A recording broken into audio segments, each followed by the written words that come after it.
a hablar de un expresidente argentino, ¿sí? Que, bueno, gran parte de los programas de Hora de Hablar, nosotros hablamos de expresidentes argentinos y, por supuesto, de algún acontecimiento histórico, sí, que ha marcado, porque cuando hablamos de historia, como siempre lo digo, estamos hablando de nuestra identidad, bueno, muchas veces cultural, y a veces cosas que han trascendido con mayor repercusión. Máximo Marcelo Toncuarto de Alvear Pacheco, ¿sí? Es, por supuesto, Marcelo T. de Alvear, ¿sí? De quien vamos a hablar, por supuesto, en este programa del día de hoy. Es un expresidente radical, nacido en Buenos Aires el 4 de octubre de 1868 en Don Torcuato, nació ahí, por supuesto, y fallece el 23 de marzo de 1942. Fue un abogado y político argentino que se desempeñó como embajador en Francia, diputado y presidente de la Nación Argentina entre el 12 de octubre de 1922 y bueno, y la misma fecha del año 1928. Era hermano de Carlos Torcuato de Alvear, hijo de Torcuato de Alvear, ambos intendentes de Buenos Aires, y nieto de Carlos María de Alvear. Bueno, eso, por supuesto, el epígrafe de su biografía, ¿sí? Del expresidente que vamos a hablar, por supuesto. Bueno, vamos a repasar, por supuesto, algunas cuestiones que tuvieron que ver con su gobierno. Era partido político, la Unión Cívica Radical, el radicalismo, sí, conocido más, por supuesto, en esta era política. Bueno, vamos un poco a lo que es su biografía. También iremos metiéndonos en pasajes que, bueno, nos van a llevar a su historia, y por supuesto a lo que significó Marcelo T. de Alvear, ¿sí? Como te decía recién, de quien vamos a dedicar toda la emisión de hoy. Participó activamente de las revoluciones radicales acontecidas en los años 1890 y 1893, integrándose en la Unión Cívica que daría origen a la Unión Cívica Radical, siendo uno de los miembros de la aristocracia argentina integrado a las tareas de un partido popular. Allí trabó la amistad con personalidades como Leandro Alem e Hipólito Yrigoyen, siendo secretario del primero y padrino de armas del segundo en las elecciones para renovación de bancas legislativas celebradas tras la reforma electoral de la Ley San Peña en 1912. Alvear fue elegido diputado, cargo que desempeñó por 2 años. Cuando Yrigoyen asumió la presidencia en 1916, nombró a Alvear embajador en Francia. Yrigoyen dio su apoyo a Alvear para presidir el comité de la UCR y así sucederlo en la presidencia de Argentina. Alvear fue elegido presidente mientras representaba a su país en Francia, al poco tiempo de asumir la presidencia. Se comenzaron a producir asperezas internas dentro del radicalismo, rompiéndose la relación entre Alvear e Yrigoyen, sobre todo cuando el nuevo presidente nombró a ministros que no tenían relación alguna con los sectores yrigoyenistas. Su periodo de gobierno coincidió justo con el fin de la crisis mundial de la posguerra, que le permitió mejorar la economía y las finanzas del país sin mayores contratiempos. Se destacó también en el desarrollo de la industria del automotor y la exitosa explotación petrolera, con lo cual alcanzó una prosperidad económica desconocida hasta entonces para la Argentina, y que se demostró con el gran aumento conseguido en el PBI por habitante, cuyo índice para el año 1998 había alcanzado el 6º puesto entre los más altos del mundo. En el ámbito laboral y social, este periodo se caracterizó por un proceso de concentración urbana en el litoral y gran en Buenos Aires, además del establecimiento de medio millón de inmigrantes. Se registró un aumento de la clase media, subida del salario real y disminución de las huelgas y conflictos similares. Por otra parte, hubo un aumento en la deuda externa mayor a la del gobierno radical anterior. En lo que respecta a la política educativa, hubo un retroceso de la reforma universitaria impulsada por Irigoyen, resultando severamente atenuada. Durante su gobierno se sancionaron algunas leyes tendientes a regular y combatir los precios abusivos existentes por parte de la industria frigorífica operada por capitales extranjeros. Sin embargo, terminaron siendo anuladas por el propio Alvear al resultar no haber sido eficaces. En materia de política internacional se firmaron varios acuerdos de límites con los países vecinos Chile y Bolivia. Casi al terminar su gestión presidencial, el partido se dividió en dos facciones, de las cuales los antipersonalistas estaban más identificados con el alvearismo que con el irigoyenismo. Pese a las presiones de sus ministros, Alvear no aceptó intervenir en la provincia de Buenos Aires para que la facción antipersonalista ganara las elecciones de 1928, lo que provocó la renuncia de algunos de sus ministros. Los personalistas criticaban a Alvear porque, a diferencia con Irigoyen, no realizó reformas a fondo, como podría haber sido la nacionalización del petróleo. Fue siempre un acérrimo detractor de los regímenes totalitarios de Italia, Alemania y de la Unión Soviética, pero apoyó al bando aliado en ambas guerras mundiales. Al dejar la presidencia se radicó en Francia, volvió al país pocos años después para reunificar su partido e intentar acceder a la presidencia por segunda vez en 1931. Pero se le fue prohibida su candidatura por parte del régimen militar de José Félix Uriburu. Alvear, junto a otros correligionarios radicales, fue perseguido, apresado o tuvo que exiliarse en reiteradas ocasiones por el régimen represivo de la década infame, por lo que conoció el presidio en la isla Martín García. Estuvo al mando del comité de la UCR a lo largo de toda la década de 1930 hasta su muerte en 1942, intentando combatir el régimen conservador. Tuvo cierta participación por el caso del escándalo de la CHADE, cuando esta empresa de capitales extranjeros se comprometió a costear los gastos de la campaña radical, en promesa de que el radicalismo aprobase por 20 años su concesión del servicio eléctrico. Volvió a ser candidato por la presidencia en 1937, pero perdió como consecuencia del llamado fraude patriótico, orquestado por una facción integrada por los conservadores en el poder junto a radicales antipersonalistas. Una línea de jóvenes radicales que integraban Forja se agruparon en oposición a la conducción alvearista de entonces, acusándola de transgredir con respecto a los comicios fraudulentos. Pero después de esa elección, Alvear desaparecería lentamente de la vida pública hasta su fallecimiento. Hago un punto acá para comentarles esto. Siempre el radicalismo se dividió entre personalistas y, por supuesto, los que apoyaban el liberalismo, ¿sí? No todos los gobiernos radicales fueron muy allegados al liberalismo y a jugarse por lo que el país necesitaba, obviamente, ¿sí? Este era el dato que te quería agregar. Por eso siempre fue criticado, pero fuerte. Fue un partido fuerte en su momento, pero bueno. Vamos un poco a la biografía de Alvear, ¿sí? Por supuesto, repasando por supuesto la historia, ¿sí? De quien por supuesto estamos hablando, de Marcelo T. de Alvear, ¿sí? Bueno, su biografía, aquí hay una foto de la niñez de Alvear, ¿sí? Foto blanco y negro de la época, por supuesto. Marcelo se llamaba el nombre completo, Máximo Marcelo Torcuato de Alvear, nacido en Buenos Aires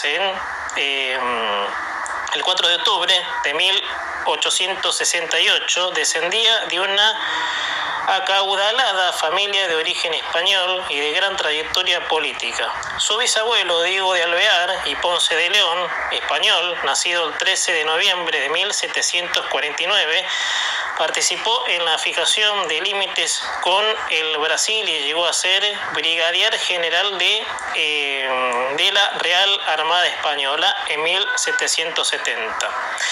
En 1804, cuando se encontraba regresando a España, buques ingleses atacaron su barco de resultas de lo cual fallecieron todos los miembros de su familia, excepto él y su hijo Carlos María.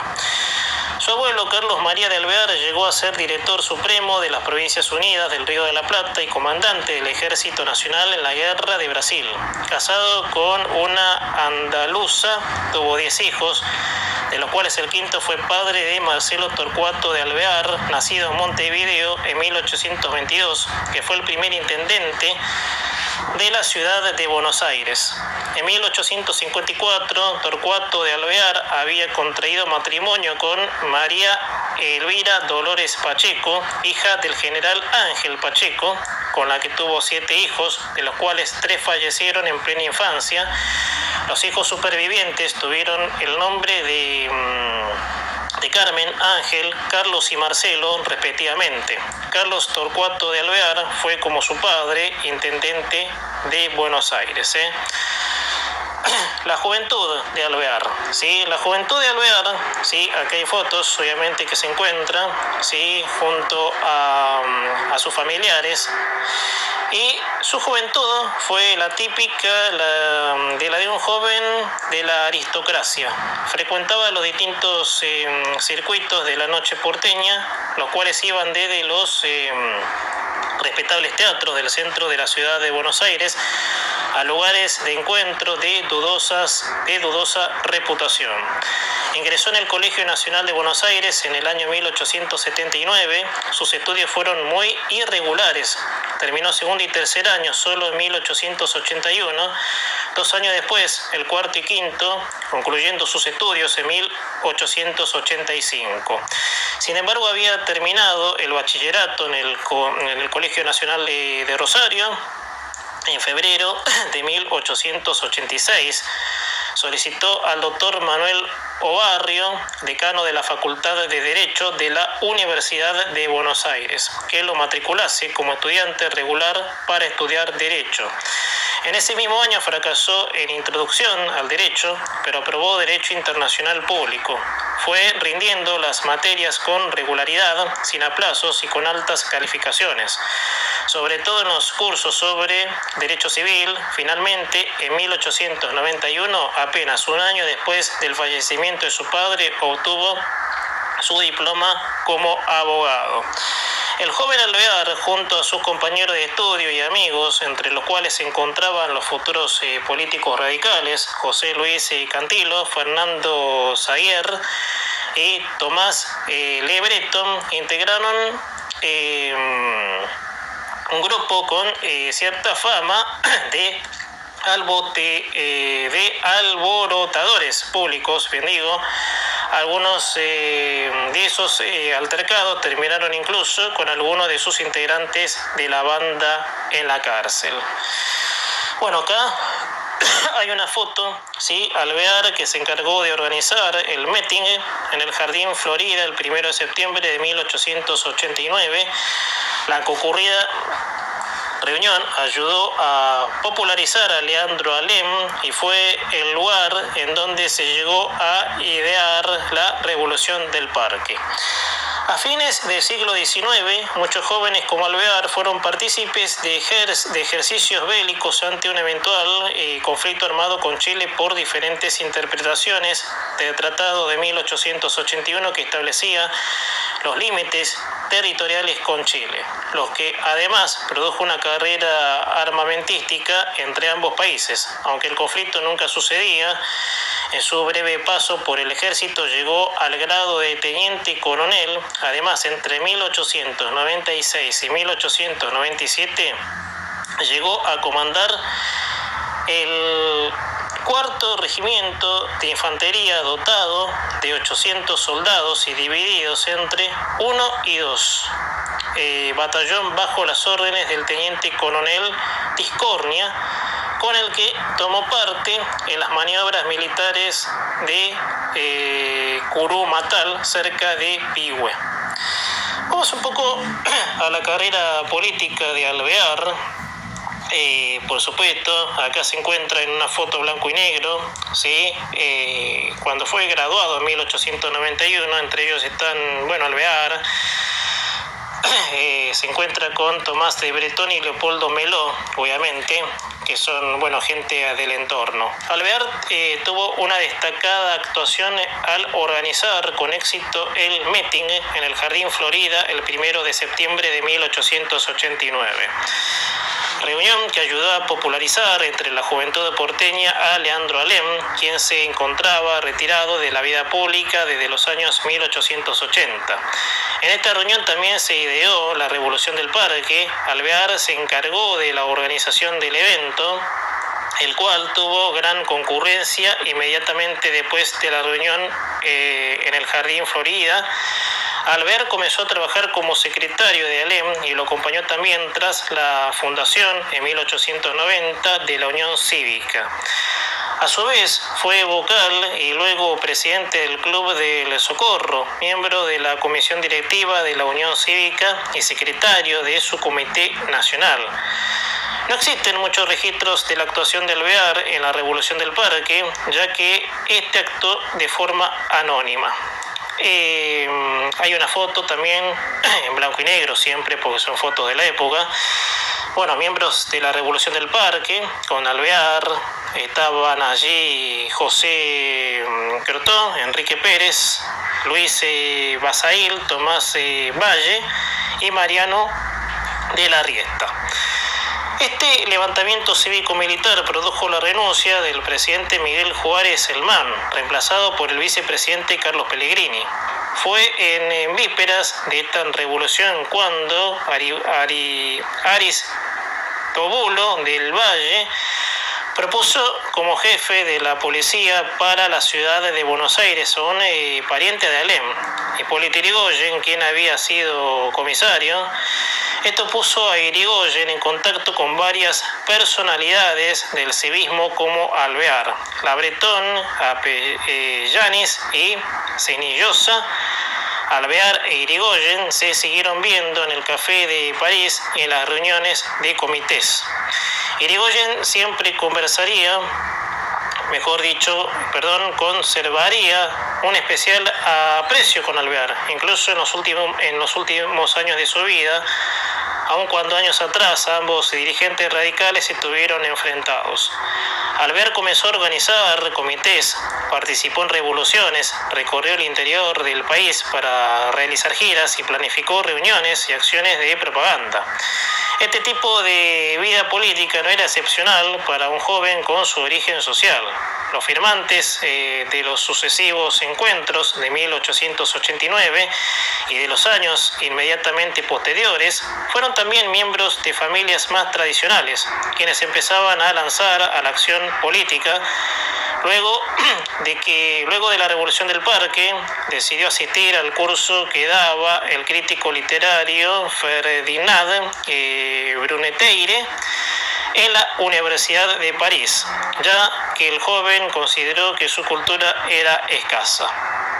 A mediados de 1891 se produjo la división de la Unión Cívica entre los partidarios de Leandro Alem y los de Bartolomé Mitre. Alvear, cuyo padre había sido autonomista, eligió quedarse del lado de Alem y fue uno de los firmantes del manifiesto de 2 de julio de ese año, acta fundacional de la Unión Cívica Radical. Ese mismo año, Alvear acompañó al caudillo radical en una gira por el interior del país para lanzar la fórmula Bernardo de Irigoyen, Juan Garro. Era la primera vez que Alvear salía de Buenos Aires y el joven aristócrata vivió el delirio popular de la gente en los actos políticos, como también las amenazas de agresiones hacia los dirigentes radicales. Fue en Jujuy donde trabó amistad con Remigio Lupo y Delfort del Valle. La gira terminó cuando el 2 de abril de 1892 la policía detuvo a todos los dirigentes radicales presentes. Alvear fue apresado por primera vez en su vida. Primero fue confinado en la corbeta La Argentina. Después lo trasladaron a la cañonera Paraná junto a Juan Pose, Julio Arraga y Celindio Castro. Una vez que fueron trasladados al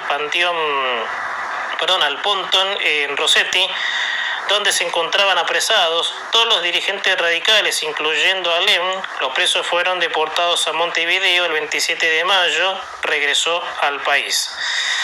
Bueno, esto es un poco, por supuesto, lo que Marcelo T. de Alvear, por supuesto, su vida, obviamente, sí, de lo que fue, por supuesto, haciéndose en la política, por supuesto, de aquellos años. Bueno, como es largo, por supuesto,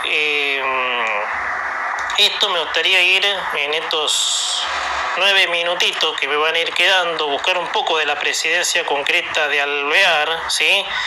Es muy largo, ¿sí? Todo el historial de la vida pública, cómo se inició. Por eso quisiera no dejar de lado la presidencia. Y vamos a ir en estos minutos finales a lo que es la presidencia. Asumió la presidencia en Argentina el 12 de octubre de 1922, pero su gabinete provocó una mala impresión entre muchos radicales, ya que casi ninguno de los ministros era partidario del expresidente, aunque se trató en la mayoría de los casos de personalidades de reconocida capacidad intelectual. Por ese motivo comenzó el distanciamiento entre Alvear e Irigoyen. Ciertos nombramientos de ministros resultaron sorpresivos, como fue el caso de almirante Manuel Domecq García, ferviente represor de las manifestaciones en huelga durante el gobierno de Irigoyen, como así también el nombramiento del general Agustín Justo. La radio argentina transmitió la ceremonia del traspaso del mando y por primera vez en la historia de la Argentina se escuchó la voz de un presidente por radio. Su oratoria fue una excepción al paradigma amigo-enemigo presente en los discursos políticos de 1916 y 1986. El domingo siguiente a la Asunción, Alvear visitó el Jockey Club. Habían pasado 6 años desde que un presidente no asistía allí, pues Irigoyen se rehusaba a hacerlo. El gabinete de Alvear asistió en pleno a una interpelación en la Cámara de Diputados. Cuando los ministros no concurrían, por lo menos desde 1919, el 1 de mayo de 1923, Alvear leyó el discurso presidencial. A las 20 horas, Alvear tomó su auto y manejó hasta el barrio de Constitución a casa de Irigoyen, que lo invitó a cenar. La expansión económica que experimentó la Argentina durante el periodo conocido como República Radical sigue siendo hasta el día de hoy, sigue siendo hasta hoy en día el ciclo de mayor crecimiento económico en la historia argentina, solo superado por la gestión posterior del gobierno de Arturo Illia. Alvear continuó con la política de su antecesor de intervenir federalmente a las provincias opositoras. Durante su mandato dispuso 10 intervenciones federales sobre un total de 14 provincias existentes en 1920.